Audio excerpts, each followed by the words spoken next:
আমার ভাইরা, পৃথিবীর কোন সরকার রাষ্ট্রীয় যত বাজেট দিক না কেন, ইজ্জতের বাজেট, বেইজ্জতির বাজেট পৃথিবীর কোন সরকারে দিতে পারবে না।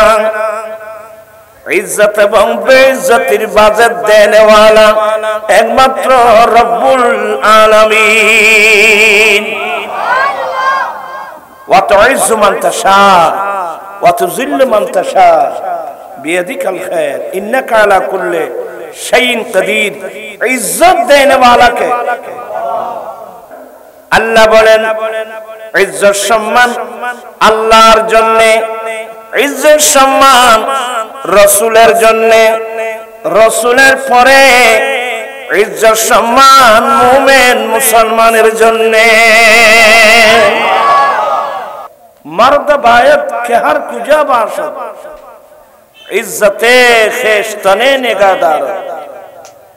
মানুষ যেখানে যায়, শাশুর বাড়িতে যাক, বন্ধুর বাড়িতে যাক, বিদেশে যাক, মানুষ যেখানে যায় সব সময় মানুষ নিজের সম্মানের প্রতি খেয়াল রাখে।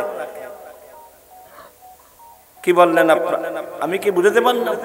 মানুষ সব সময় নিজের সম্মানের প্রতি খেয়াল রাখে। একটু অসম্মান মনে হলে অনেক মানুষ বিয়ের বাড়ি থেকে চলে আসে না।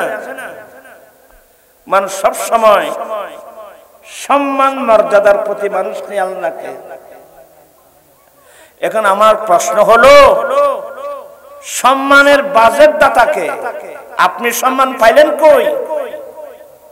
और एक बच्चे नरम मिक्के गिन गुज आय के होना सब नो आय ने और एक के मास के क्या मिक्के होना ना माते होना आय के ना माते इंबा भी आय एमनो असुस्थ मानुष होना कष्टाइन नहीं मनो होना कष्टाइन नहीं होना। इज्जतेर बाजित देने वाला के, बेइज्जतेर बाजित देने वाला के।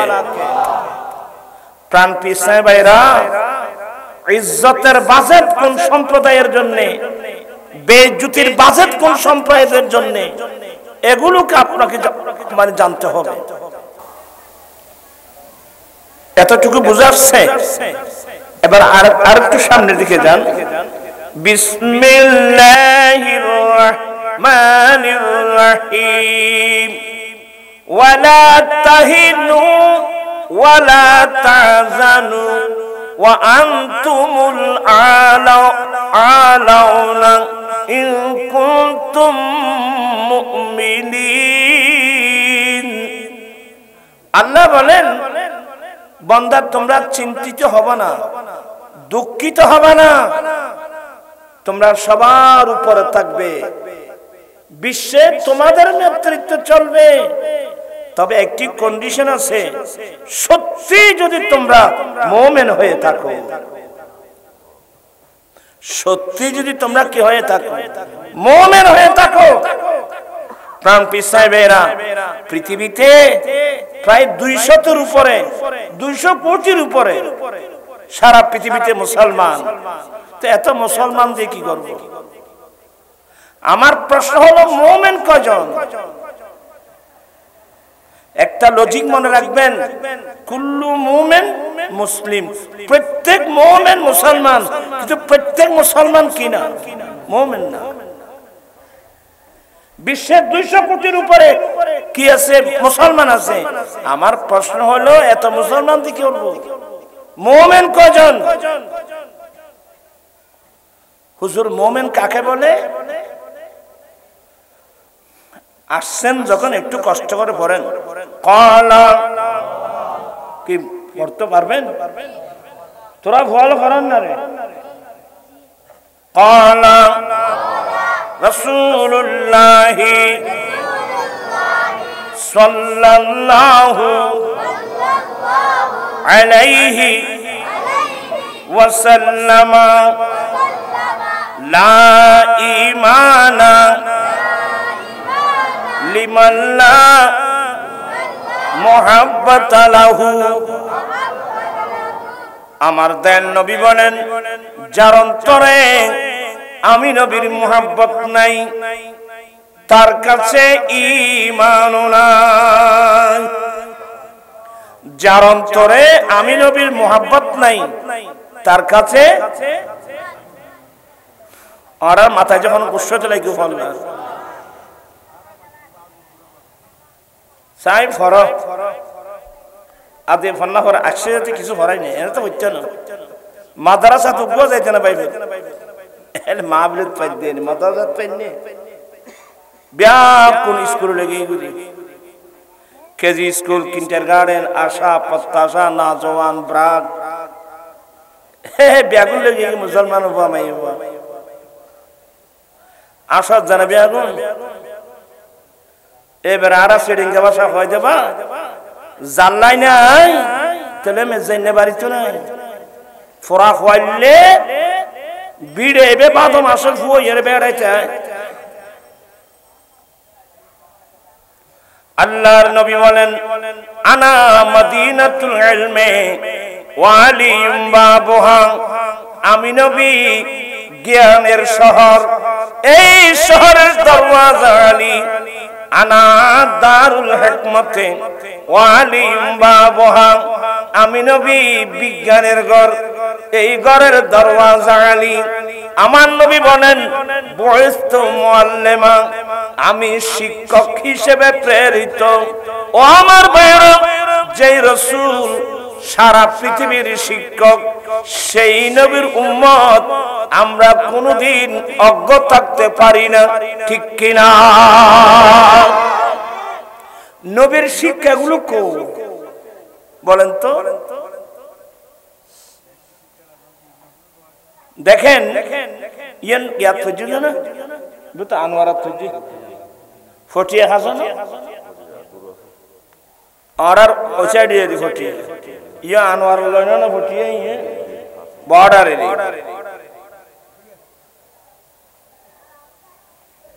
হস্টন নাইবে বুড়ো মানুষ লোক আল্লাহুম্মা সাল্লি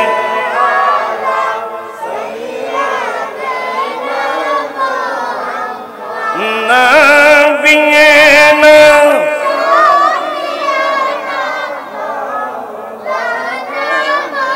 বাম জঙ্গলা বাক হরিণে চিনিল দয়াল নবীকে হর মানব হয়ে চিনিলি না রে দুঃখ রইল মনেতে আল্লাহুম্মা সাল্লি সাইয়্যিদিনা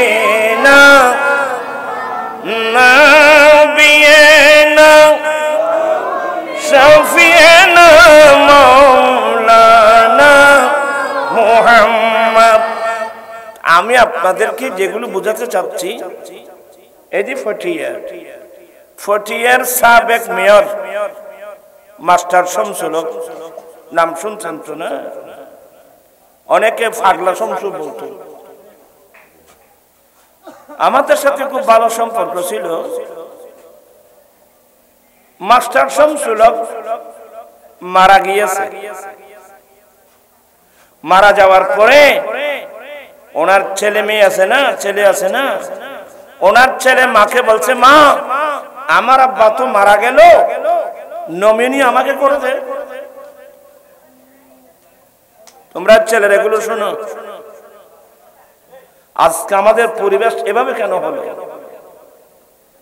মা নমিনি আমাকে করবে, বলে তোমাকে কেন করবো?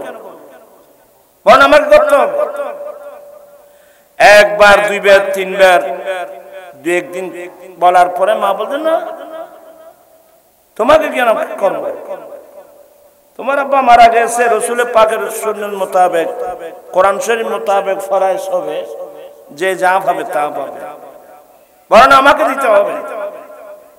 এক পর্যায়ে এই মাথাল ছেলে কোমর থেকে পিস্তল বের করে মায়ের মাথায় গুলি করে মেরে ফেলছে। শুনছেন? শুনেন নাই? পত্রিকায় দেখেন নাই? এবার বলুন ছেলে কিভাবে মায়ের মাথায় গুলি করতে পারে? ছেলে কিভাবে বাবার মাথায় গুলি করতে পারে, ছেলে কিভাবে মা বাবার গায়ে হাত উঠাতে পারে। দোষটা কিন্তু ছেলেদের না, দোষটা আমাদের। আমরা তো নবীর কথা মানি নাই।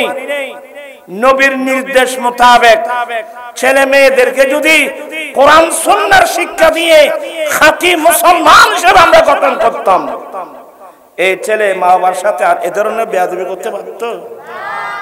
তা আমরা তো ওগুলো দিই নাই। আল্লাহর নবী বলেন, কুল্লু মাউলুদিন ইউলাদু আলাল ফিতরাতি ফাআবওয়াহু ইউহাবিদানিহি আও ইনাসিরানিহি আও ইমাজিসানি।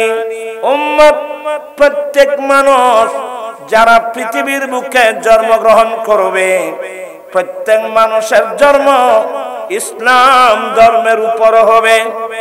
তবে যে ছেলের মা বাবা ইহুদি, তার মা বাবা তার ছেলে মেয়েদেরকে ইহুদি ধর্মে শিক্ষা দিয়ে ইহুদি বানিয়ে নেন। যার মা বাবা নাসারা, তারা তার ছেলে মেয়েদেরকে নাসারা মানে খ্রিস্টান, নাসারা ধর্মের শিক্ষা দিয়ে নাসারা বানিয়ে নেন। যার মা বাবা অগ্নি পূজারী, তারা তার ছেলে মেয়েদেরকে অগ্নি পূজার শিক্ষা দিয়ে অগ্নি পূজারী বানিয়ে নেন।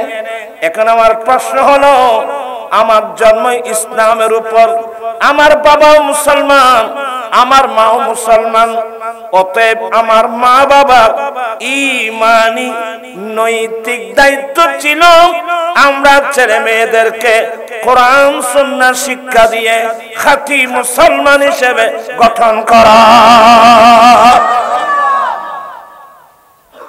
আমি জানতে চাচ্ছি, আমরা কি এই দায়িত্বটা পালন করেছি? আমি কি ছেলে মেয়েদেরকে কোরআন সুন্নাহ শিক্ষা দিয়ে খাঁটি মুসলমান হিসেবে গঠন করার মন মানসিকতা আছে? ছেলেরা মা বাপ চিনবে কোত্থেকে?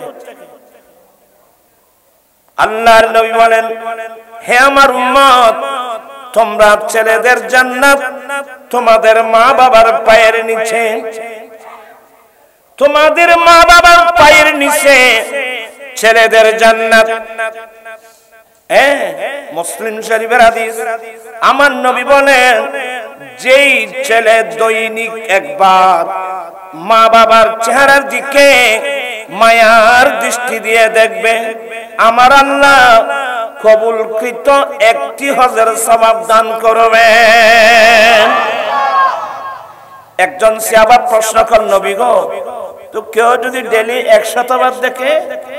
আমার নবী বলেন, আল্লাহু আকবার, আল্লাহ মহান, বিদায় যেই ছেলে দৈনিক 100 বার মা বাবার চেহারার দিকে মায়ার দৃষ্টি দিয়ে দেখবে, আহা ইনি আমার জন্মদাতা বাবা, ইনি আমার গর্ভধারণী মা।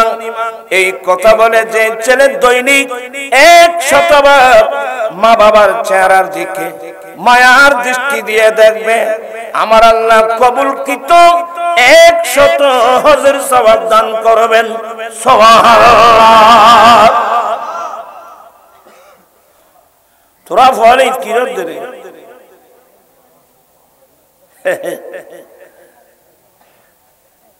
এটা ব্যাখ্যান আছে যে নিরামিষ এত শীতকালে ফেনার বুতু বেদা মাছ ওজন চাইতো চিনো না? বেদা মাছ দেখো না তোরা? তোরা তো বেদা মাছ বিক্রি হয়ে যায়। আজ ঠান্ডা ইলে না ঘরের পাইব, আজ এই বনরা কষ্ট হয়ে জন্য আর ভাই আসা নাই না, রো আসলে যাই না তার রাষ্ট্র।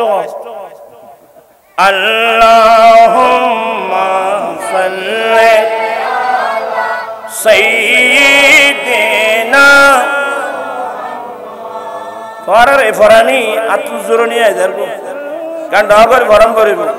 আল্লাহ নসিব কর মদিনা, আল্লাহ তুমি দয়া কর নসিব কর हर नबी जी के नाम देखिया कब्र देश नियो ना अल्लाह সাল্লি সাইয়্যিদিনা নাবিয়িনা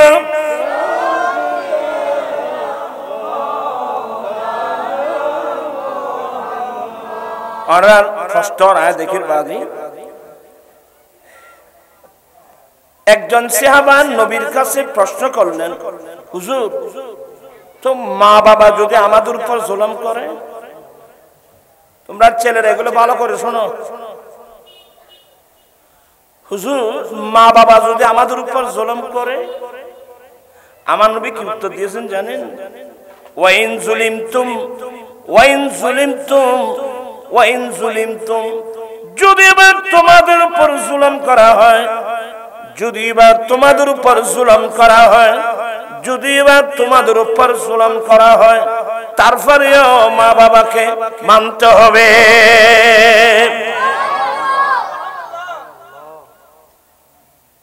আসলে কথা বলতে গেলে অনেক কথা এসে যায়।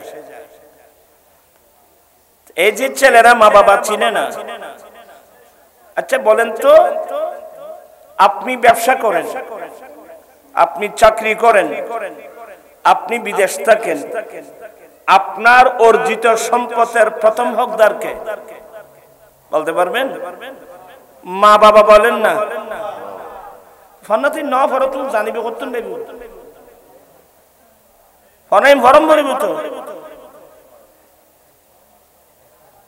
আমার ভাইয়েরা, জামানা বড় বড় আল্লাহর বলি হয়েছে, মা বাবার দোয়া। কার দোয়া? ফতোয়া শামিল দেখতেন তালিকা আছে, কার কার দোয়া আল্লাহর দরবারে কবুল। নবীদের পরে দ্বিতীয় নম্বরের মধ্যে মা বাবার দোয়া আল্লাহর দরবারে কি কবুল। দোয়া করো, বদদোয়া করো, সাথে সাথে কি কবুল। অনেক জগৎ বাসা বাসা আল্লাহর ওলি হয়েছে মায়ের দোয়া। আমার ভাইরা, সুলতানুল আরফিন বায়েজিদ বুস্তামি জগৎ বাসা আল্লাহর ওলি হয়েছে, সুলতানুল আরফিন হয়েছে মায়ের দোয়া। এই ছেলে, তোমরা এগুলো শুনো, কার দোয়া? মায়ের দোয়া। তো দোয়াটা কি? বুড়িমা সুলতান বায়েজিদ বুস্তামির নাম হলো তাইফুর। কি নাম? তাইফুর। মায়ের বুড়িমা, একজন বুড়িমা ছাড়া কেউ নাই। ঘুমিয়েছেন, রাত যখন গভীর হলো, বুড়িমা ছেলেকে বলছেন, সাইফুর বা তাইফুর, আমাকে একটু পানি খাবো বাবু।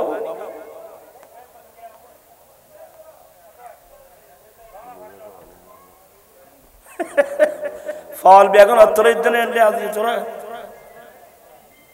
তোর আর কি মাহফিল বইয়ের তোরা আর ঘরে আনিলে দিবে, আরো আয়ের কমে যাচ্ছে মিকে বলো।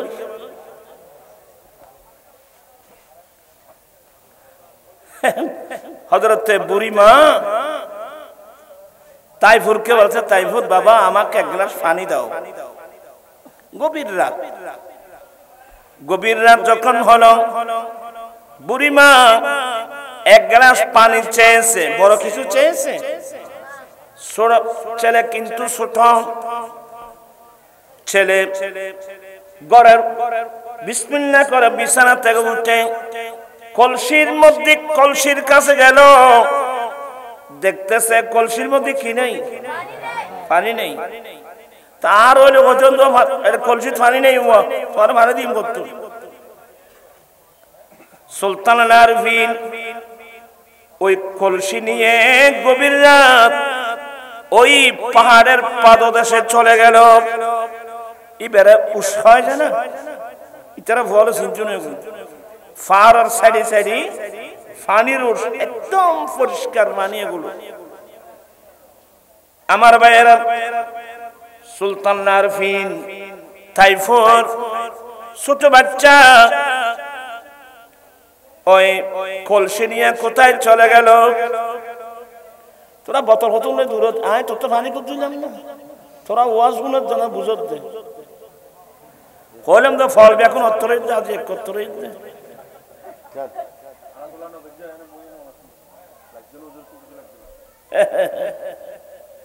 ইতারা ওই উন্নীতে ফানি চাই বলে কইলে ইতে মনে করি যায় ফানি চাই বলে ফাইলে দূর দিয়ে যারা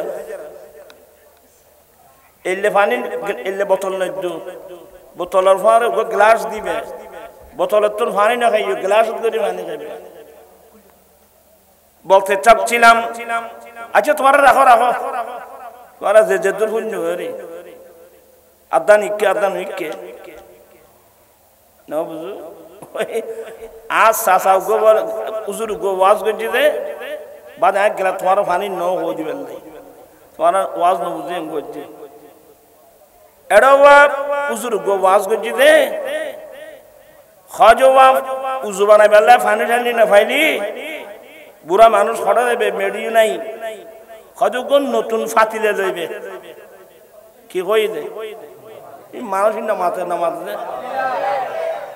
এবে ওই নতুন শব্দ হইবে নৌনে ফাতিলে উনি কথা বুঝছো না? হজের নতুন ফাতিলে মি দিয়ে আত্মারি কি করি ফেলাইবে আশা সাহেব ওয়াজ নুননি আরেকদিন এলে সমস্যা সমস্যা হলে অসুবিধা কি হচ্ছে না উজুর ওয়াজ বুঝে উন্নীত এবার যায় ফাতিলে ফাতিলে কন্য ফাতিলে আনি আত্মারি বান্ধবীলে ডেকে নই এখন তোমার ওয়াজ আইলে গেছে ভাই আয় খড়াইলে আমি টান আমার ওয়াজ একখানা আগে করে শূন্য তো ওয়াজ বুঝু তাই আচ্ছা যাই হোক সুলতান আরফিন ওই গভীর রাত ছোট বাচ্চা গভীর রাত কলসি নিয়ে কলসি ফুরাই এনে এক গ্লাস পানি নিয়ে মায়ের বিছানার পাশে যখন গেলেন দেখতেছেন মায়ের ঘুম এসে গেছে, আমার মায়ের তো ঘুম এসে গেছে। তখন আর ওই লোক আমার ঘুম গিয়ে গুই আই ঘুম যাই গুই সাইফুল পানির গ্লাস নিয়ে দাঁড়িয়ে আছে। আমার আম্মি যান তাহাজ্জুদের নামাজ পড়ার জন্য উঠবে। হযরতে সুলতান আরিফের আম্মা যখন গভীর রাত তাহাজ্জুদ পড়তে উঠলো দেখতেছে পাশে বিছানার পাশের ছেলে, সাইফুল তুমি কি করছো? মা আপনি যে পানি চেয়েছিলেন ঘরের কলসির তো পানি ছিল না, আমি কলসি নিয়ে পাহাড়ের এখানে গিয়েছিলাম, ওখান থেকে পানি আনতে আনতে এক গ্লাস পানি আপনার কাছে আসলে আপনার ঘুম এসে গেছে, এই জন্য পানি নিয়ে দাঁড়িয়ে আছি। আবার তুমি কোন সময় জাগ্রত হও? আচ্ছা মাথা খেয়াল নাই বাজার হোসেন বাচ্চা তুমি এই গভীর রাত আমার পানির জন্য পাহাড়ের ওখানে চলে গেছো? বলে মা আপনার পানির জন্য গেলাম। সুলতান আরিফের মা সিজদায় পড়ে এমন দোয়া করলেন, শেষ পর্যন্ত একজন মায়ের দোয়ায় সুলতান আরিফিন বায়জিদ বুস্তামি হয়ে গেছেন। কার দোয়া? মায়ের দোয়া। তোমরা ছেলেরা খুব, আমি ঠান্ডা বাজারে কিছু কথা বলছি বর্তমান প্রেক্ষাপটে অবস্থার পরিপ্রেক্ষিতে। মা বাবার দোয়া। মুসা আলাইহিস সালাম তুর পারে গিয়ে বলতে আল্লাহকে একদিন জিজ্ঞাসা করলেন, আল্লাহ আমি মুসার সঙ্গে জান্নাতে যাবে কে? আমার সঙ্গে জান্নাতে যাবে উনি কে? আমার আল্লাহ বলেন, মুসা তোমার সঙ্গে জান্নাতে যাবে একজন কসাই। কসাই ছিল না তোমার? ওই গরু গোশত বেচে দে। মুসা আলাইহিস সালাম আশ্চর্য হয়ে গেলেন, আমার সঙ্গে কসাই বেচতে যাবে? আল্লাহ আমি ওই কসাইকে দেখতে চাই, সে কি করে? আল্লাহ বলে দিলেন, মুসা অমুক বাজার লোকেশন বাতায় দিলেন, অমুক পাশে উনি মাংস বিক্রি করে। মুসা আলাইহিস সালাম সকালবেলা থেকে ওখানে অনেক দূরে বসে ওই কসাই কিভাবে মাংস বিক্রি করতেছে, কারণ অধিকাংশ কসাই হল গরু গোস্ত বেচে হইলে করতে রানি একসারে হতিন না ব্যাকুন এলে দৃষ্টি বড় তো হতুন আছে কি এই তারা নামে গিয়ে দেবে ফাঁকা না অকল মাছ খায় বন্যায় দেখায় পায়েসের বন্যায় তারা বন্যায় গিয়ে দেখে খাম বেগুনে একামতা দিলে আর আমার ভাইয়েরা বলতে চাচ্ছিলাম মুসা আলাইহিস সালাম দেখতেছেন এক কসাই কিভাবে মাংস বিক্রি করে, দেখতেছেন মাপজোকের মধ্যে একটু যোগ দে কম দেয় না। আর দেশত বহুত মানুষ হলে খেয়ে না কম দিয়ে, আচ্ছা কম দিয়ে রে খুঁটি ফুটি মুখ মানুষ দিয়ে যায় মাল কম দিয়ে তুমি পয়সা লই দুঃখ মানুষ দিয়ে যায়। আমার নবী বলেন লাইসা মিন্না মান গাসসা, যে ব্যক্তি দুকাবাজি করবে সে আমার উম্মত নয়, আমি তার নবী নই। আমার কলমা যারা পড়বে আমার উম্মত যারা হবে ওরা জীবনে কোনো ক্ষেত্রে মানুষকে ধোঁকা দিতে পারবে না।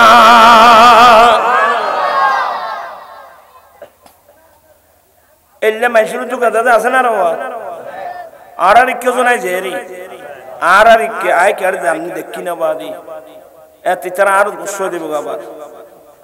বলতে চাচ্ছিলাম মুসা আলাইহিস সালাম দেখতেছেন এ কসাই কিভাবে মাংস বিক্রি করে, কত গোস্ত বিক্রি করে, যুগ দেয় কম দেয় না। মাংস গোস্ত গুলো বিক্রি শেষ করে ওরা যখন বাড়িতে যাচ্ছে মুসা আলাইহিস সালাম পিছনে পিছনে যাচ্ছে, এই বাড়িতে গিয়ে কি করে দেখবো এ কসাই গোটা দিন গোস্ত বিক্রি করেছে, ঘরে গিয়ে তো কসাইদের মধ্যে একটা নিয়ম সামান্য কিছু গোস্ত থাকলে এগুলো রান্না করে দেখলো সে নিজের হাতে রুটি বানাচ্ছে।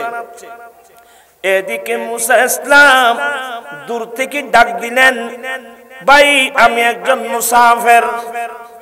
ওই যুগে মুসাফিরদের একটা সিস্টেম ছিল, মানুষ অনেক সময় রাতের বেলায় আগুন জ্বালিয়ে দিত, কোন মুসাফির যাওয়ার সময় কোনো বিপদে পড়লে যেন বুঝতে পারে এখানে কোনো মানুষ আছে।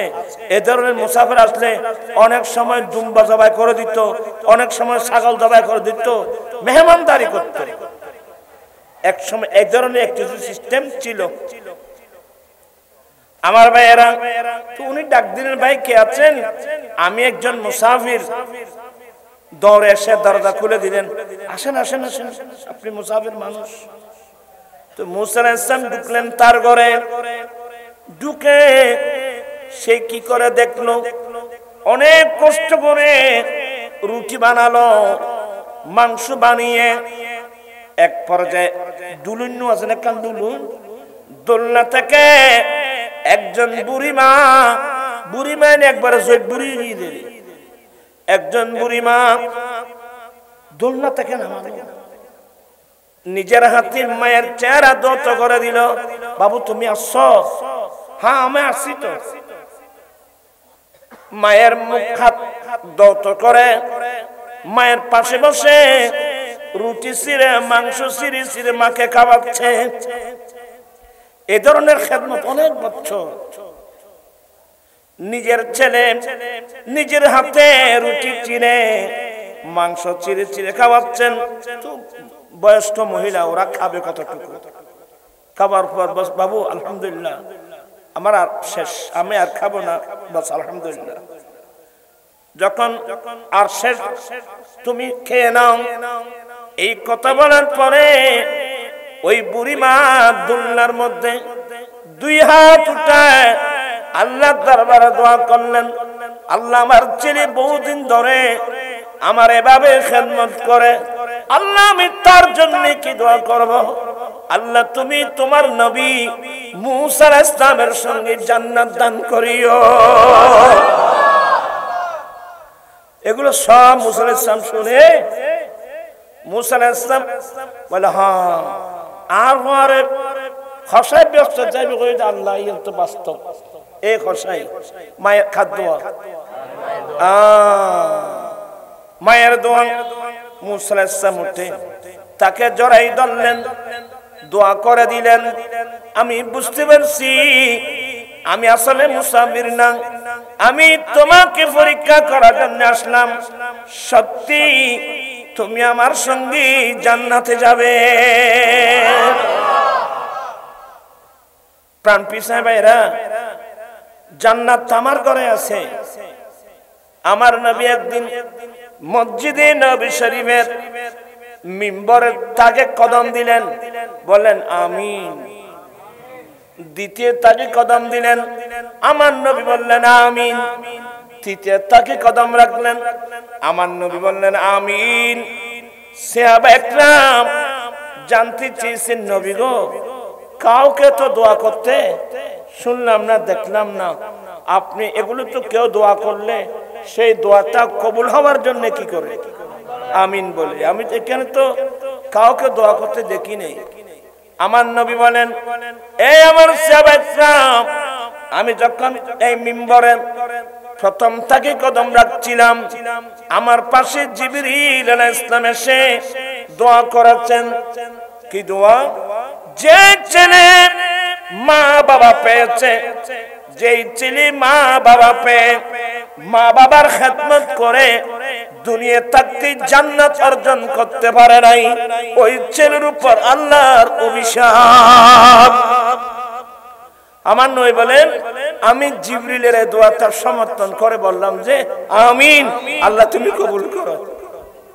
কি মানে বুঝছেন?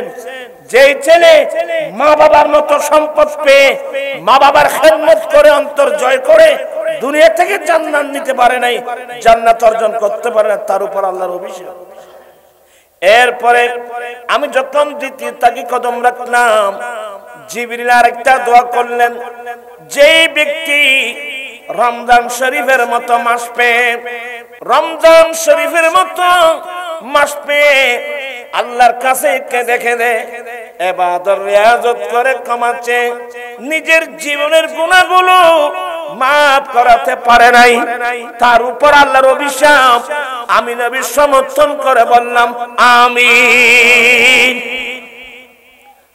আপনারা তো রমজান আখেরি রমজান 10 দিন আইনি, মাইনসিদের মসজিদ এতেকাব লেবেল নাইনি, আর বাইরে দেখি বউরলে জোটা কিন্তু মার্কেট দূর যে ইয়েল কুরু দেখি বহুত আছে তো একা ধরো করে তোরা কষ্ট হয়ে যাবে।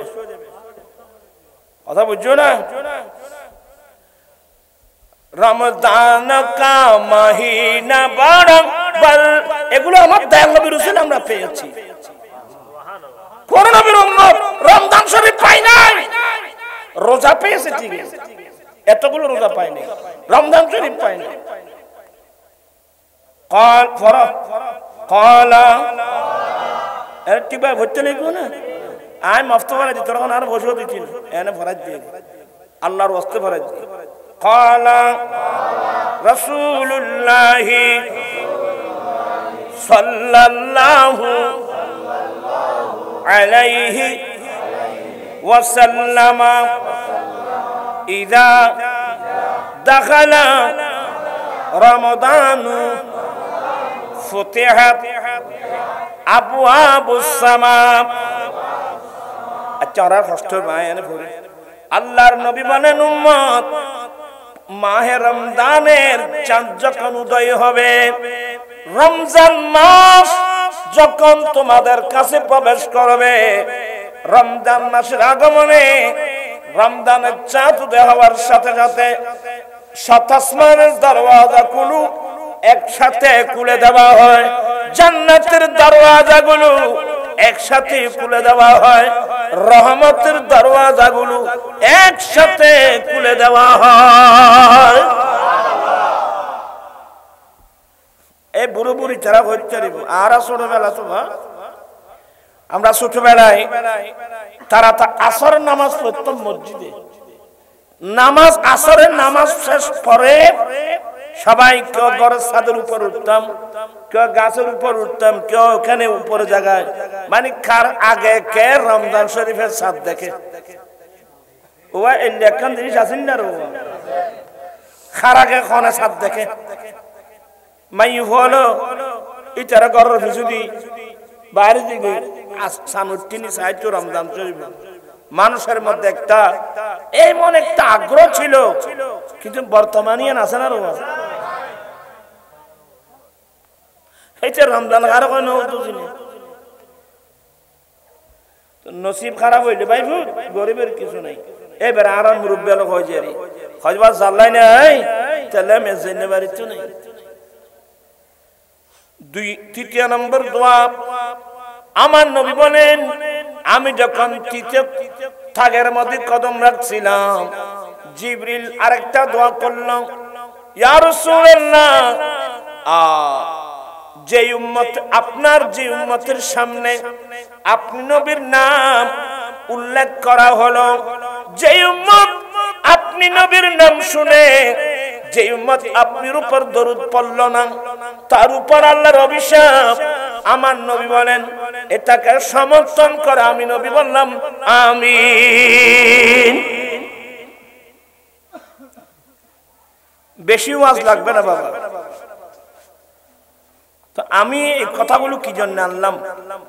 এগুলো এই জন্য আনলাম, বর্তমান যুগের অধিকাংশ ছেলেরা মা বাবা, মাও চিনে না, বাবাও চিনে না, আর চিনে না, আর মেয়েরাও তো চিনে না। আপনি এখানে প্রায় মানুষ জানেন ঐশী নামক যে একটা মেয়ে, ঐশী কি নাম, ইতারা রেখে ধরো বাগুনি এড়ে ধরে দেখি তোমরা আরো ঘোড়া শোনো। ঐশী নামক যে একটা মেয়ে, পুলিশ সুপারের মেয়ে, মা বাবা দুজনকে জবাই করে দিল। পত্রিকায় লেখছে এই মেয়েটা কি করে, নেশা করে। আপনারা জানেন আমি একজন মোল্লা মানুষ, এগুলো আমার কাজ না, এগুলো সরকারের কাজ। আজকে 15 বছর পেরিয়ে এখন 16 বছরে পড়ছে। যৌতুকের বিরুদ্ধে আন্দোলন, মাদকের বিরুদ্ধে আন্দোলন। কারণ ওয়া সাজা দান রই দেন দে আগাছা উঠতি, তা আগাছা ইনকি ফালি বেদে না আরি বেদে তোরারে সেডিংকে ভাষা না কইলে বুঝছ না। দান কাতার মিদ দিয়ে আগাছা উঠতি দে এগিন কি তোরা শ্বাস দিয়ে রে বড় করি বেদে না আরি বেদে আস সাসাই এম বুঝে খজা বাজু ও আনোয়ারার গ্যাপতুন মানুষ আঙ্গুল আর ভাইতান্ন 3-4 জন মানুষ আঙ্গুল বেগুনের ক্ষেতের বোতল লামি আগাছাইন খামসাই সাই জরি জরি ইন বাইর করি আর জমিনে পরিষ্কার গরম করিব। কিরে বাসা যা ইন কিচ্ছা লাগিও দে হয় দেখুন ন বাহুর রোয়া রোজ কত কষ্ট করি এটা আগাছা উড়ে ঘুরে রই তার 10 ঘন্টা তোরে রে তো খদি নাই ইন পরিষ্কার করি ফেলে কেয়ার হওয়া ইন তাপ না খদি কি তাই ইন তাকিলে বাইব আর রোয়ার গোছা থাইব না আর আসল ফসল কি নষ্ট হবে। প্রাণ ইসলামী বেরাং আমার দেন নবী যে একটা ইসলামের বাগান উপহার দিয়ে গেলেন, ওই বাগানের ভিতর অসংখ্য আগাছা, ফরগাছা যাকে বলে, এগুলো গোটা মুসলিম সমাজকে গ্রাস করে নিয়েছে। এগুলো থেকে যদি এগুলো পরিষ্কার যদি করা না হয়, আমাদের ছেলে মেয়েরা আসল ফসল নষ্ট হয়ে যাবে। আজি ফুয়া তো নষ্ট তার গুণে না তো নই কি পরিবেশ তো নষ্ট দিয়ে পরিবেশ তো নষ্ট এতলা ফাস্ট হইলে আরে ইমামুল আম্বিয়ার উম্মত ঠিকই, আমাদের সারা পৃথিবীর শিক্ষক ঠিকই, কিন্তু আমরা কয়জন নবীর ইলম আমরা অর্জন করেছি? এরা বাদে হায়াত খারা যে বিয়াগল তাহলে খবরস্থানত গেলি তো বুঝো তাই বাবা এখন আই আগদহরে তেম গেলি মুসল্লি শাহ মুসল্লি রহমতুল্লাহ মাজার পাশে মসজিদ আমাদের একজন আঞ্জুমানের ছেলে যৌতুক সারা কমপ্লিট যৌতুক সারা আজ জিজ্ঞাসা করছি এবার বাবুতুল আমি এটা মসজিদ মিথ্যা বলবেন না ছেলে খাবার দাবি করেছে বলেন না ফার্নিচার দাবি করেছে বলেন না তারপরে কোন টাকা পয়সা দাবি করেছে বলেন না আমি বললাম আমি আগদ পড়াবো না আজকে যে বিয়ে তো হচ্ছে আমাদের দেশে নবীর সুন্নত মোতাবেক বিয়ে কয়টা হচ্ছে ये नानवारा ना हुआ दुलरे इस्तेमाल ना हो तो बिये भागी जो कुछ करो ना दुलरे किन्हें दे अच्छा दुलरे इस्तेमाल जानवर भी कौन किसे बताते ना रहो ये ज़ारगोनी तीन आनले को तुम चुरा रहे चार वासिन तो औरत कम लग दोनों बार आयो लेंदे खासरा पुरस्कार को ये मानो এগুলো যদি পরিষ্কার করা না হয় আমাদের ছেলেরা নষ্ট হয়ে যাবে আমাদের মেয়েরা নষ্ট হয়ে যাবে মন মানসিকতা নষ্ট হয়ে যাবে আমি গত কুরবানির আগের কুরবানির সময় আমি দিল্লি অ্যাপোলো হসপিটালে চিকিৎসা করে দুবার হয়ে আমি কাতার গেলাম ফেসবুকে দেখলাম আটাদারের এক জায়গায় মেয়েটার বিয়ে হলো নতুন বিয়ে হলো তো মেয়ের বাবার পক্ষ থেকে বিয়ের বাড়িতে কোরবান উপলক্ষে কি ফাটিয়েছে ছাগল ফাটিয়েছে এ গরু না ফাটিয়ে ছাগল কেন ফাটালো এ জালেম এই মেয়েটাকে মারতে মারতে মারতে সাম মেরে ফেলছে আমার ভাইরা আইয়ামে জাহেলিয়ত ছেড়ে গেছে লজ্জা নাই কিচ্ছু নেই এগুলা কি দেখতেছে আমার নবীর সুন্নাত কই আমার জীবন মরণ সাজাবো মাদানী রঙে আমার জীবন মরণ মাদানী সেই রঙে রঙিন হলে আল্লাহ রাসূল থাকবে আমার সঙ্গে আমার জীবন মরণ সাজাবো মাদানী আমার জীবন আমার মরণ আমি সাজাবো মাদানী রং দিয়ে মাদানী রঙের অর্থ হলো আমার দয়াল নবীর সুন্নাত দিয়ে আমি এখানে বলছি এই যে তুমি দুনিয়ার মায়া ফেলে দুনিয়ার সিস্টেম বাদ দিয়ে বুক ভরা নবীর প্রেম নিয়ে যে যৌতুক ছাড়া বিয়ে করছো একটা সুন্নতের উপর আল্লাহ আপনাকে 100 শহীদের সওয়াব দান করবেন সুবহানাল্লাহ আল্লাহর নবী বলেন মান তামাসসাকা বিসুন্নতি ইনদা ফাসাদি উম্মতি ফালাহু আজরু 100 শহীদ উম্মত ফিতনা ফাসাদের যুগে যেই উম্মত আমি নবীর একটা সুন্নাত মজবুত করে ধরবে আল্লাহ তাকে 100 শহীদের সওয়াব দান করবেন সুবহানাল্লাহ আলহামদুলিল্লাহ খুশি হবেন আমার অনেক কষ্ট হয়েছে অনেক কষ্ট এখনো হচ্ছে আমার লক্ষ লক্ষ টাকা বিয়ে জাতিকে বুঝাতে গিয়ে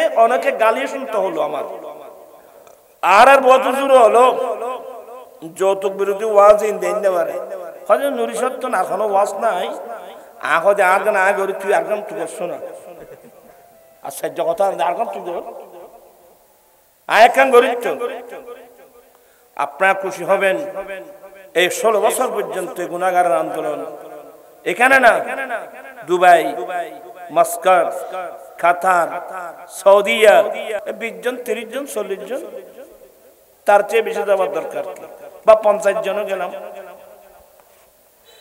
উনি যা তের করলো খেলাম হ্যাঁ আগদ দিয়ে মেয়েটা নিয়ে আসলাম আনার পরে আমার নবী বলেন সুম্মা আউলিন ওয়ালাউ কানা বিশাতিন উম্মত তুমি শাদী করেছো একটা ছাগল জবাই করে হলেও মানুষকে ওলিমা খানা দাও।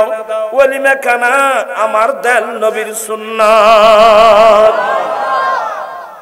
এত লাই স্লোগান দিবি, বড় যাত্রী খাবার বন্ধ করো, ওলিমা প্রথা চালু করো, নবীর সুন্নাত কায়েম করো। এমনি ওয়াজ শুনে লাভ নেই বাবা। আমার গঠনমূলক এই বক্তব্য, যৌতুক কিন্তু বন্ধ করতে হবে। আমরা যৌতুক দাবি করব না, যৌতুক দিলে আমরা নেব না। আমরা নবীর সুন্নাত মোতাবেক বিয়ে করতে চাই কি চাই না? হাত উঠাই বলতে হবে, চাই কি চাই না? নারে আল্লাহু আকবার, ইয়া রাসূলুল্লাহ জিন্দাবাদ। আপনারা অনেকে হাসতেছেন না, পরিবেশ হয়ে গেল। এই পাড়ার মধ্যে দেখেন না, অনেক গরিব করে মেয়েরা উপযুক্ত, যৌতুকের কারণে মেয়েদের বিয়ে হচ্ছে না। কত মেয়ের স্বামীর ঘরে গিয়ে লাঞ্ছনার শিকার হচ্ছে। তো এত ওয়াজগুলো যায় কোথায়? আমাকে বলেন তো। আসন্ন হিরো খড়াবাজি আজ এমনি মাঝে ডাকা তোরা তোরা গ্রেপ্ত করে কিনে আর অসুখ্য মানুষ এ খড়াবাজি 11 বছর জন্য হাসান আসছে ধরা বাক্কা হয়েছে লাগবে তাড়াতাড়ি বেলে নেবা। আমি আর কথা বাড়াচ্ছি না, এখানে আরেকটা ওয়াজ করব। এমনি ওয়াজ এগুলো করে কোনো লাভ নেই। একটা হলো, তোমরা যারা বিয়ে করো নাই, বিয়ে করার আগে স্ত্রীর হক কি এই জ্ঞান অর্জন করা তোমাদের জন্য ফরজ। মেয়েদেরকে বলছি, স্বামীর ঘরে যাওয়ার আগে স্বামীর হক কি এই জ্ঞান অর্জন করা মহিলাদের জন্য ফরজ। সুবহানাল্লাহ।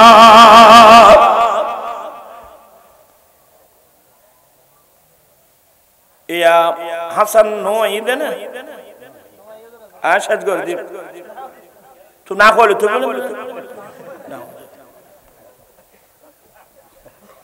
এ বাইশি তোমার বাত কয় ধরে কি এবার হদি এবার মানা করতে বান্দা হইবেন নাই। হ্যাঁ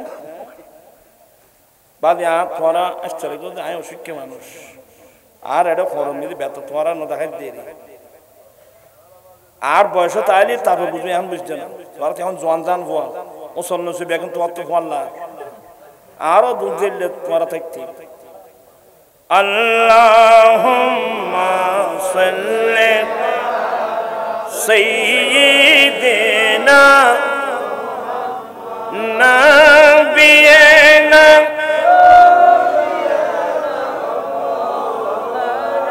বন জঙ্গল বাক হরিণে চিনিল দয়াল নবীকে হর মানব হয়ে চিনিলি না রে দুঃখ রইল মনেতে। আল্লাহুম্মা সাল্লি সাইয়্যিদিনা নাবিয়িনা।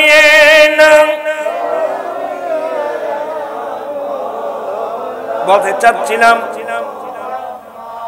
আমার দয়াল নবী আরফাতের মাটি দাঁড়িয়ে কি বলছিলেন, এ আমার পুরুষ উম্মত ইন খন ফিসলা কারণ কি করতে রানি অধিকাংশ গরমে দিন জামাই বউরে বাঁধির মতো ব্যবহার করে। আমার ভাইয়েরা, দাম্পত্য জীবন সুখীময় হবে কোত্থেকে? বলতে চাচ্ছিলাম আমার দয়াল নবী আরাফাতের মাটি দাঁড়িয়ে বলছিলেন, হে আমার পুরুষ উম্মত, তোমাদের উপর তোমাদের স্ত্রীর কতগুলো অধিকার আছে, হক আছে। 1 নম্বর হক আখাফতুমুহুন্না বিআমানিল্লাহ, তোমাদের স্ত্রী এটা তোমাদের দাসী নয়, এটা তোমাদের বাঁধি নয়, এটা আল্লাহর দেওয়া একটা আমানত। সুবহানাল্লাহ, আল্লাহু আকবার। আমার ভাইরা, আমাদের দেশের মহিলারা তো কোনো বুঝবেও না, জানবেও না। আমাদের দেশে হিন্দু ধর্ম আছে না, মানুষ কত মরা ধরা আছে, হিন্দু ধর্ম আছে না। হিন্দু ধর্মের মধ্যে তাদের ধর্ম মোতাবেক নাকি স্বামী নাকি দেবতা তুল্য, স্বামী নাকি দেবতা তুল্য। নাউজুবিল্লাহ বলবেন না। তোর আর্মি কেছ তুই তুলখন বই পড়া তুই আরো আছে এনসাইক্লোপিডিয়া ব্রিটানিকা, কি নাম বললাম? Encyclopaedia Britannica. এটা ইংরেজিতে লেখা হয়েছে, এটা বাংলা একাডেমি এটা বাংলা ভাষায় রূপান্তর করছে। ওখানে লেখছে যে ইন্ডিয়ার এখনো এমন এমন গ্রাম আছে যে গ্রামের মধ্যে স্বামী জুয়া খেলার মধ্যে নিজের স্ত্রীকে দিয়ে বাজি ধরে। আশ্চর্য হয়ে যাবেন আপনারা। আসলে এই নবুঝদের তো ইসলাম নবুঝতে লাগবে, এনে বুঝতে লাগবে না ব্যাকরণিক ক্ষেত্রে নিকে। তো বেয়াদবি মাফ করবেন। তো জুয়া খেলার মধ্যে যদি হেরে যায় শর্ত মোতাবেক নিজের স্ত্রীকে বলে আমি তো ওয়াদা দিয়েছি 3 দিনের জন্য তুই একটু ওখানে চলে যা, আর সে হেরে গেলে তার ওয়াইফ আমার। তো আমার আশ্চর্য লাগলো যে এগুলো তো হিন্দু ধর্মের মধ্যে স্বামী নাকি স্ত্রীর দেবতা তুল্য, যার কারণে স্বামীর এই অন্যায়ের বিরুদ্ধে প্রতিবাদ করার কোনো অধিকার সে মেয়ের মধ্যে নাই। কিন্তু আমাদের ইসলাম ধর্মে মেয়েকে স্বাধীনতা দিয়েছে। আমার নবী কি বললেন? আরফাতের মাটি দাঁড়িয়ে বলছিলেন, এ আমার উম্মত, তোমাদের উপর তোমাদের স্ত্রীদের কতগুলো হক আছে। আখাযতুমুহুন্না বিআমানিল্লাহ। 1 নম্বর, তোমার স্ত্রী এটা তোমার দাসী নয়, তোমার স্ত্রীটা তোমার বাঁধি নয়, এটা আল্লাহর দেওয়া একটা আমানত। সুবহানাল্লাহ। এটা আল্লাহর দেওয়া একটা ফরিয়ার মাইভা গরত ফাই তোমাতে জেল্লে মনে হইল অসম্ভব, এটা আল্লাহর আমানত। সুবহানাল্লাহ। এই মাইফলের দাম কতদিন তো আরো হইতে পারে। আমার নবী বলেন তোমার স্ত্রী এটা একটা আল্লাহর আমানত। কেউ বেয়াদবি করবেন না, নবীর হাদিস আমাকে বুঝাতে হবে। ওয়াস্তাহালালতুম ফুরুজাহুন্না বিকালিমাতিল্লাহ। তার লজ্জাস্থান ব্যবহার করা তোমার জন্য হালাল করা হয়েছে আকদের মাধ্যমে। স্ত্রীর মোহরানা দিতে হবে, স্ত্রীকে রাখার জন্য ঘর দিতে হবে, স্ত্রীর পোশাক দিতে হবে, স্ত্রীর খোরাক দিতে হবে। কতটুকু? বিল মারুফ। একেবারে উন্নত মানের না, একেবারে নিম্নমানের না, মধ্যম পন্থায়। সুবহানাল্লাহ। আমি বারবার এগুলো ওয়াজ করি যে বিয়ে করার আগে, যে তুমি যদি বিয়ে করো, বিয়ে করার আগে স্ত্রীর হক কি কি এগুলো এই জ্ঞান অর্জন করা তোমার জন্য ফরজ, আমার জন্য ফরজ। আর মেয়েদেরকে বলছি, মেয়েরা স্বামীর ঘরে যাওয়ার আগে স্বামীর হক কি কি এই জ্ঞান অর্জন করা ফরজ। বুখারী শরীফের রওয়ায়াত বললে দেরি হয়ে যাবে। একজন মদিনার আনসারী মেয়ে আমার নবীর কাছে আসলো। আমার নবীর কাছে এসে সালাম দিলেন, ইয়া রাসূলুল্লাহ, ইয়া হাবিবাল্লাহ, আমার এখনো বিবাহ শাদী হয় নাই।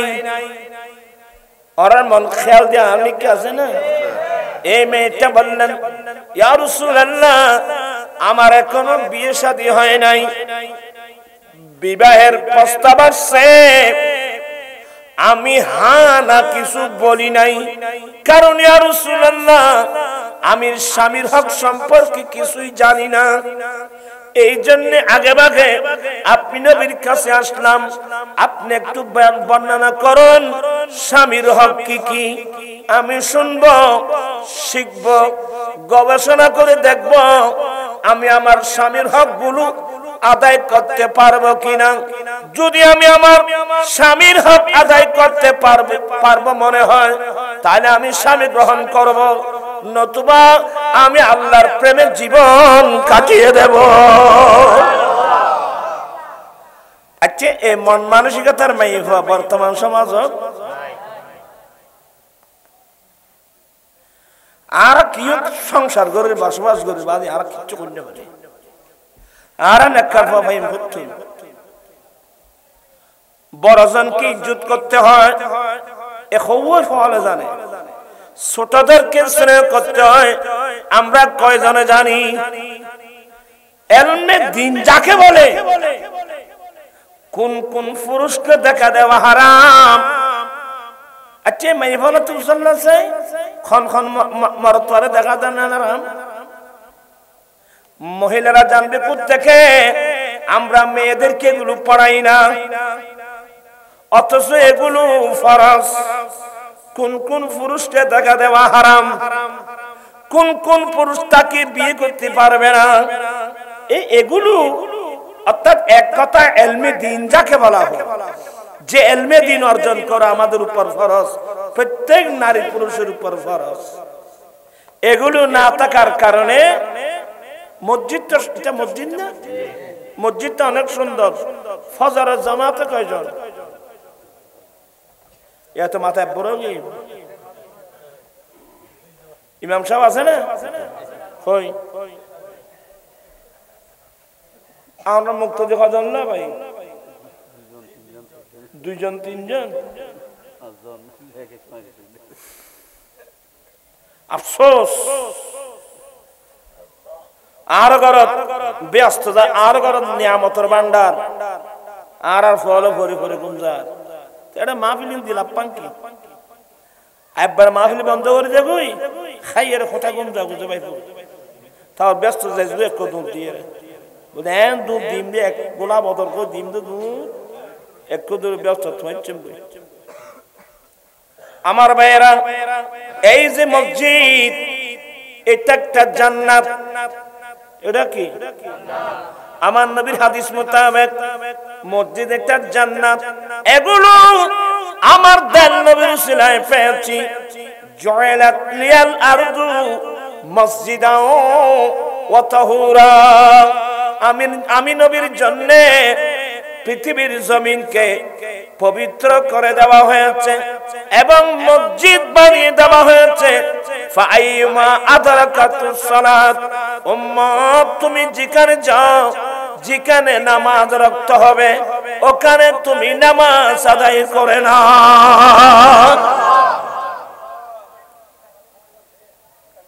তোরা আজ গড় গড় গড় গড় কিনলে গড় তার কাছে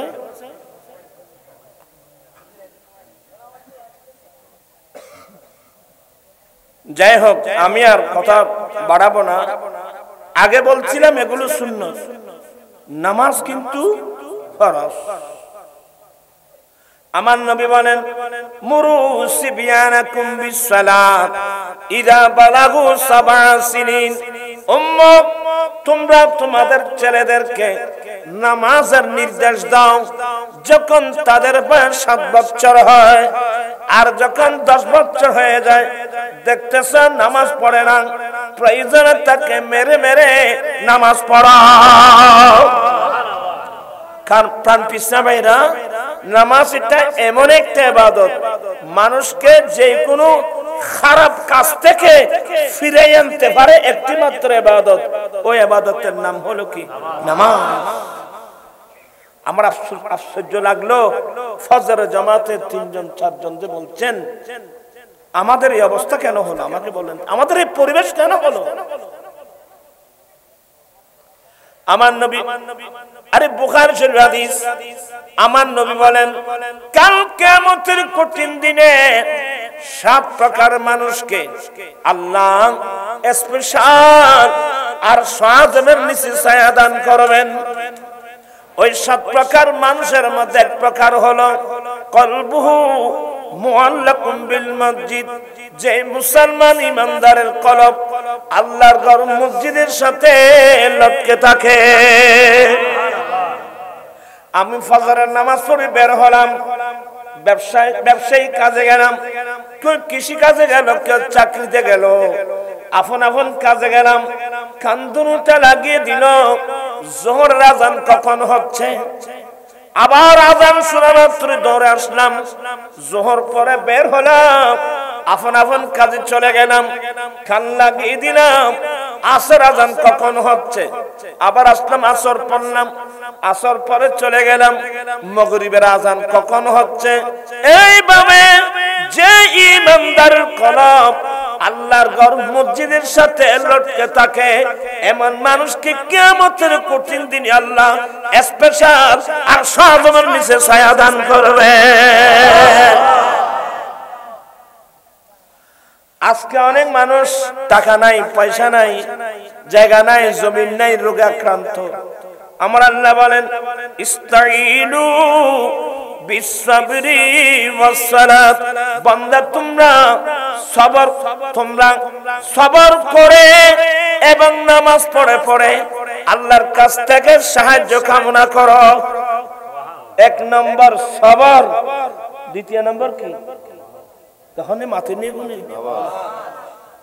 এক নম্বর সবর মানে বুঝলো ধৈর্য। ধৈর্য ওলিকুল সম্রাট মাহবুব সুবহানি আশিক ইজদানি পীর লাসানি পীর মীর মুহিউদ্দিন হযরত আব্দুল কাদের জিলানী রাহমাতুল্লাহ আলাইহি লিখছেন, আমি আব্দুল কাদের বাগদাদের জমিনে বরাবর 40 দিন পর্যন্ত উপবাস ছিলাম। কতদিন? আর কতদিন লই তোমার কতদিন লই? আমার কাছে পাক বলেন, আমি 40 দিন পর্যন্ত উপবাস ছিলাম হালাল রিজিক না পাওয়ার কারণে। এখন আর আছে যুগতা শিবাই আলাল আরাম কোন পরিচয় আছে না? যখন মানুষ নুকই না মাথা দিয়ে ওই বেগুনো সাথে আসার তাই হত্যাই ওই বস আমি মনে করে দিন তো কইলে মনে নাও আয় যেমতে বাজি রাখা তোরা এক কাম বুঝে লইতো লড়ি দেখুন না ফিরে হলো না মেরে খাবেন না এ আয় কি বোঝাম চাইলাম ফোরে গিয়ে আমি আব্দুল কাদের 40 দিন পর্যন্ত উপবাস ছিলাম হালাল রিজিক না পাওয়ার কারণে। এই 40 দিন পর্যন্ত আমি গাছের পাতা এবং গোটা খেয়ে নিজের জীবন বাঁচিয়েছিলাম। কিন্তু আমরা যে যুগ আসলাম হালাল আরাম ঘন ভারত ঠিক আছে না আলাল আরাম কে আর নজনিয়ে গেছে ইয়া শীতকালে ছিল না খার ক্ষেতের মূল খানা নিবি খার ক্ষেতের বাইন খানা আর সাবধান সতর্ক সবর কি বললাম বাবা বেশি ওয়াজ লাগতো না বাজে 3 ওয়াজ দিতে তো আমি আজ থেকে সবর করব। আমি উপবাস আমার দেশের মধ্যে দুর্ভিক্ষ চলতেছে আই ইন ব্যাখ্যা দিলে তোর আশ্চর্য হতে হবে। আমার দেশের দুর্ভিক্ষ চলছে আমি উপবাস আমি যে মানুষ উপবাস হই না কেন আমি চুরি করতে পারবো না ফরের হক আমি খেতে পারবো না আমি খুঁজে নিতে পারবো। খবরদার এখন তো আর তোর আমানতদারি কথা নেই খার খেত খনে খার খেতের মূল খননের গুই খার খেতের বাইন খননে যার গুই খার ফোরের মাছ খননে যার গুই এটা কোনো ভাত্তা উদ্দ নেই ভাই আর ফ্যাক্টর নষ্ট কি ফ্যাক্টরি তো নষ্ট কি উত্তর ঘরত গোসলা জমাইছি আর ঘরত কি আইলি ভাই এখন তো দেখি এখন তো ওয়াজ করবে আর পরিবেশ নাই আবার এ নাই আসি দেবা মহব্বত করে যাচ্ছি এখন দেখি যে ফজর সন্ধ্যা হইতে রাত 1টা 2টা পর্যন্ত আর বড় বড় পয়সাওয়ালা মানুষ হলে রাস্তার পাশাপাশি স্টেডিয়াম খুলে দিয়ে ফলে খেলা হাত দেয় এবার আসুন নৈতিক তাই বোধ গাইল দিয়া কই যাবা তোমার আর ফসে নকুল হচ্ছে না কিলে ফল ধ্বংস করে দিত তোরা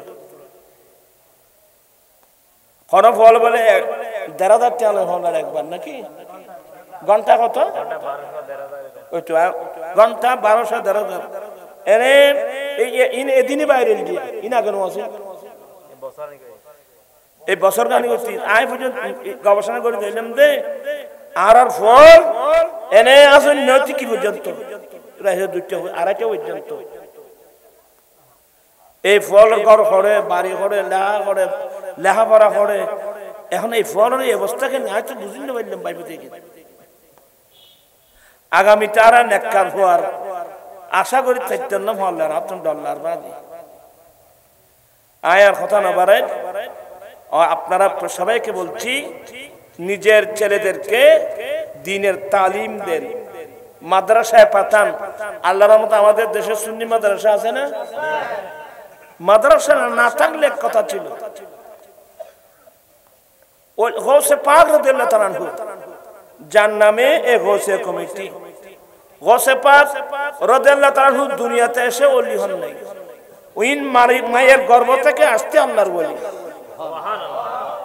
মায়ের গর্ভ থেকে আসতে কি এরপরেও গৌসে পাকের জন্মস্থান কোথায় গিলানে অর্থাৎ ইরানের একটা প্রদেশ কিন্তু বুড়ি মা ৭৭ বছরের বুড়ি মা মার থেকে পারমিশন নিয়ে আমি জান আমাকে বিদায় দেন আমি বাগদাদ চলে যাব শরীয়তের ইলম তরিকতের ইলম হাকিকতের ইলম মারফতের ইলম অর্জন করা যা আমি বাগদাদ চলে যাব কারণ এটার একটা কারণ ছিল মানুষ গাল শোননি বুড়ো মানুষ আর দেশে তাল নস হয় না ইয়া নস হয় ইয়া ট্র্যাক্টর হয় যায় ট্র্যাক্টর আছে খামাছে খামই তোমার গরুরা তালছো ইউ গরুর এত লড়ি দি মাজ্জু গম্বরি পুরো না খাবো এই গরুয়াল খাঁদি খাঁদি আল্লাহর কাছে ফরিয়াদ করছি আল্লাহ তো তারা দোয়া কবুল করছি সবুর কর আর ট্র্যাক্টর বাইর করে দিন এই ট্র্যাক্টর আয় কি অটোমেটিক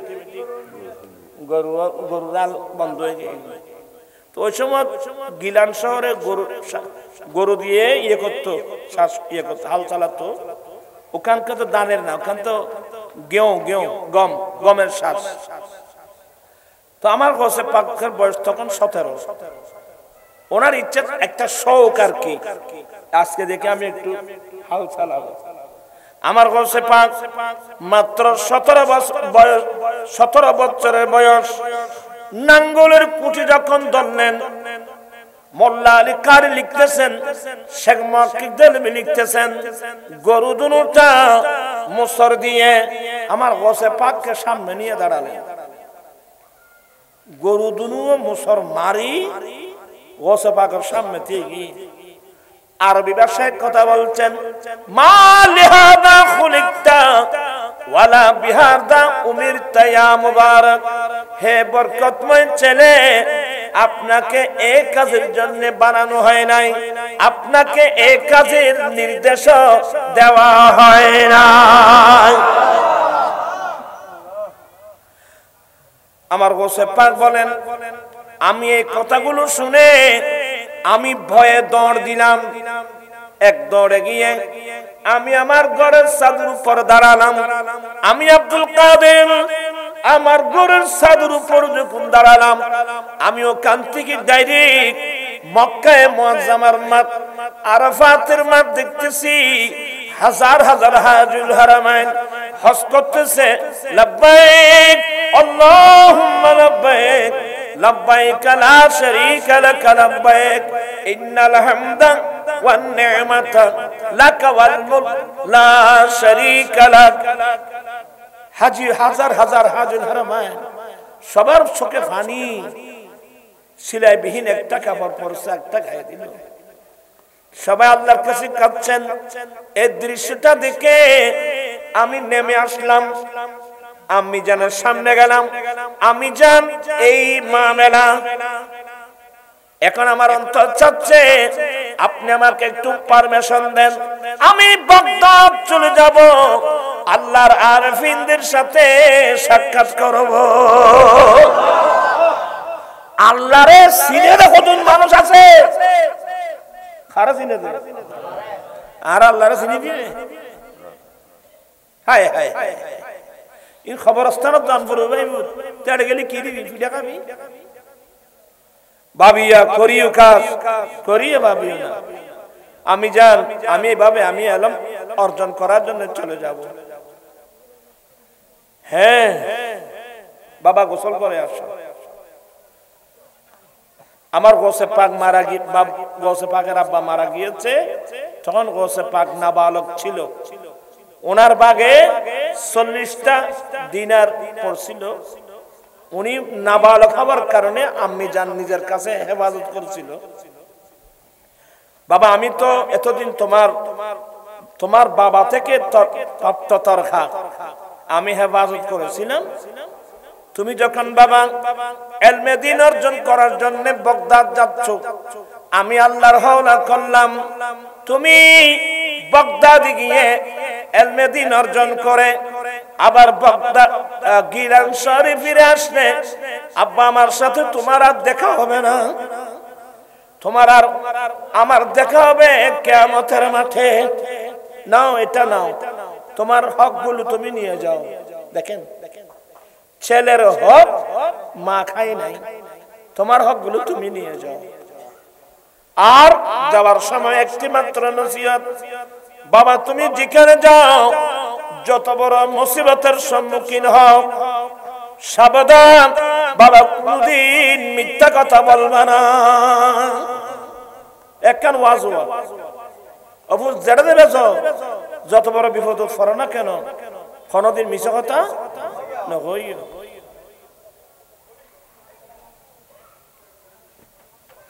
তারা কি হদ দেয়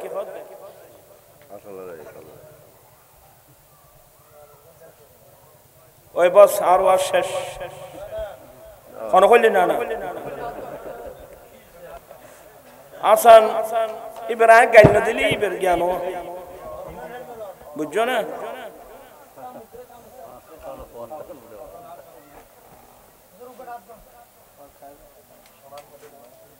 ওই আর বা হাসানা ছিল গো নারানো দিবে তোরা উম্মতিক মারা পাবে এখন আজ একটু জন্য রে নারায়ে তাকবীর আল্লাহু আকবার নারায়ে রিসালাত ইয়া রাসূলুল্লাহ নারায়ে গাউসিয়া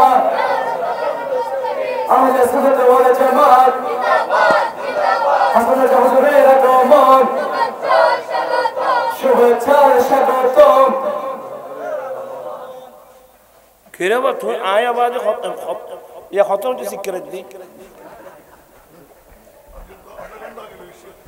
হ্যাঁ আয় ও এর ব্যথা উঠতে তো হল্লা করতে না আয় এখন যে ইন্দা বাড্ডা খালি মিটিং নাও না ইতারা এখন বুঝতো না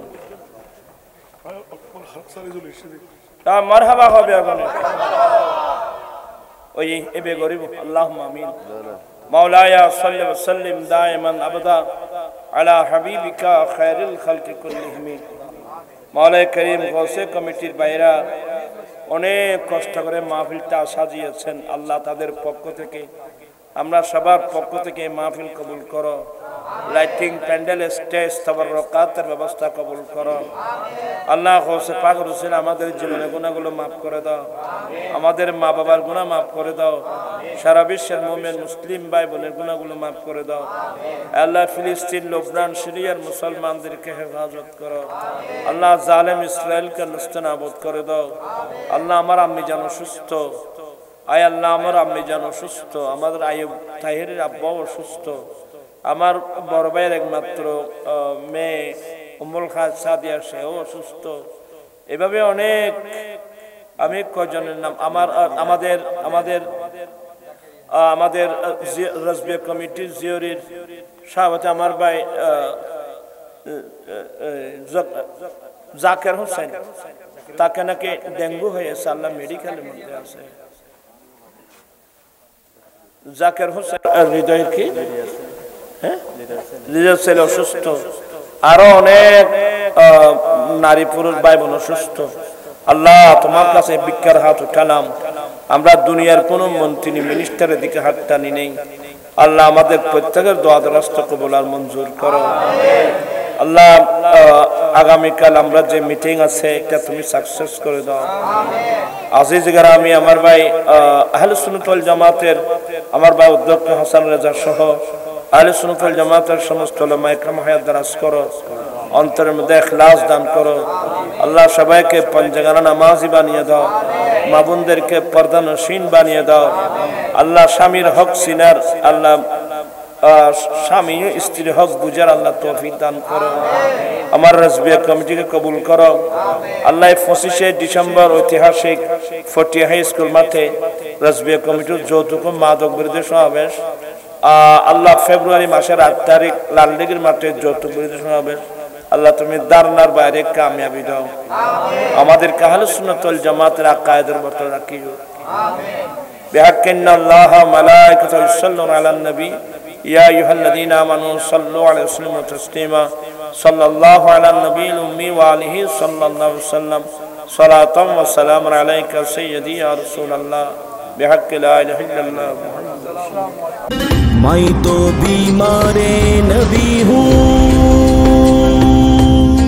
MBN TV একটি ইসলামিক ইউটিউব চ্যানেল।